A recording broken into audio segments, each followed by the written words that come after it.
He was a very good mediator, ভালো মধ্যস্থতাকারী ছিলেন। স্ত্রীদের মধ্যেও ঝগড়া লাগতো, বিশ্বনবীর স্ত্রীদের মধ্যেও খুনসুটি হতো, ঝগড়া মারামারি। বিশ্বনবীর একমাত্র ভার্জিন কুমারী স্ত্রী ছিল আয়েশা রাদিয়াল্লাহু তাআলা আনহা। ওনার বাড়িতে বিশ্বনবীর আরেক স্ত্রী, খুব সম্ভবত হাফসা বা সফিয়া, কোন বর্ণনা এসেছে পায়েস, কোথাও এসেছে ঝোলওয়ালা তরকারি হাদিয়া নিয়ে আসছে, যে এটা আপনারা দিলাম। মা আয়েশা তরকারি দেখে রেগে গেলেন, আমার ঘরে তরকারি দিছো কেন, আমি রাঁধতে পারি না? আমি নিজ হাতে রান্না করে বিশ্বনবীরে খাওয়াবো। রেগে মেগে তরকারির ঝোল নিয়ে সফিয়ার বা হাফসার গালের মধ্যে মেখে দিয়েছে।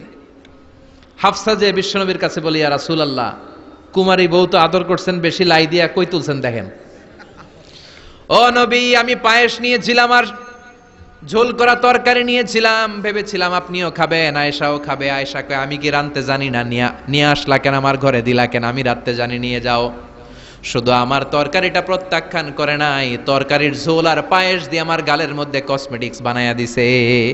এই যে গাল দেখেন, দলিল নিয়ে আসছি, দেখেন কি করছে।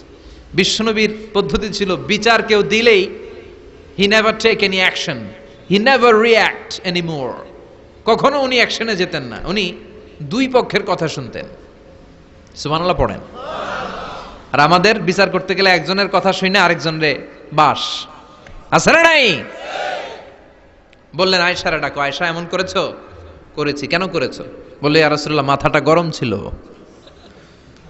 নিজেকে সামলাতে পারিনি গো নবী, সামলাতে পারিনি, আমি ভুল করেছি, আমি স্বীকার করলাম, মাফ করে দেন। বিশ্বনবী বললেন, এবার ঠিক আছে, দুজনের কথা আমি শুনেছি, এবার আমার জাজমেন্ট হচ্ছে কিসাস, মানে যেমন করেছো তেমন, গুতা মারলে গুতা, ঘুষি মারলে ঘুষি, আঘাত করলে আঘাত, ঠিক কিনা?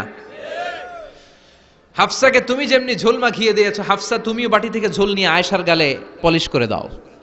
হাফসাও সুযোগ পাইয়া ঝোল নিয়ে মাইখা দিছে। এবার দুইজনের গালে কসমেটিক্স। বিশ্বনবী মুচকি হাসলেন, আরশের উপর থেকে খুশি হয়ে গেল কে? এটা হচ্ছে বিশ্বনবীর বিচার করার বুদ্ধিমত্তা। হি ওয়াজ এ ভেরি গুড মিডিয়েটর।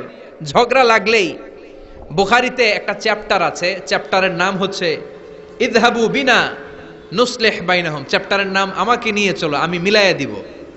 চ্যাপ্টারের নাম কি? আমাকে নিয়ে যাও, আমি মিলাইয়া দিয়ে আসবো।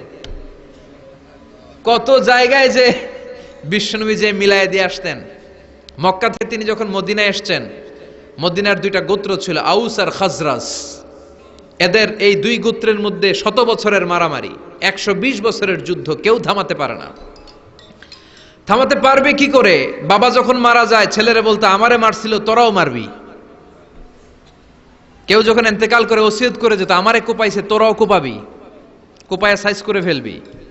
তো সবাই সবার রাগ আর ঝাল মেটানোর জন্য এরকম ছেলে মেয়েদেরকে ওসিয়ত করে যেত যে এই যুদ্ধ যেন বন্ধ না হয়, আমার প্রতিশোধ তুই নিবি বাবা। এরকম ডাকাত কিছু লোক আছে না নাই? দাউ দাউ করে আগুন শুধু জ্বালাতে চায়। 120 বছরের যুদ্ধ কেউ থামাতে পারে না। বিশ্বনবী মক্কা থেকে মদিনায় হিজরত করলেন। মদিনায় যে উভয় পক্ষের নিয়ে বসলেন, উভয় পক্ষের সব কথা শুনলেন। এরপরে কথা শোনার পরে মাত্র 7 দিনের ব্যবধানে বিশ্বনবী 120 বছরের যুদ্ধ মিটায়ে দিলেন। এতদিন পর্যন্ত নিয়ম ছিল, আউসের কেউ খাজরাজের কোনো মেয়ে বিয়ে করে না, খাজরাজের কোনো ছেলে আউস থেকে মেয়ে নেয় না। ওদের আনন্দ ওদের মতো, এদের আনন্দ এদের মতো।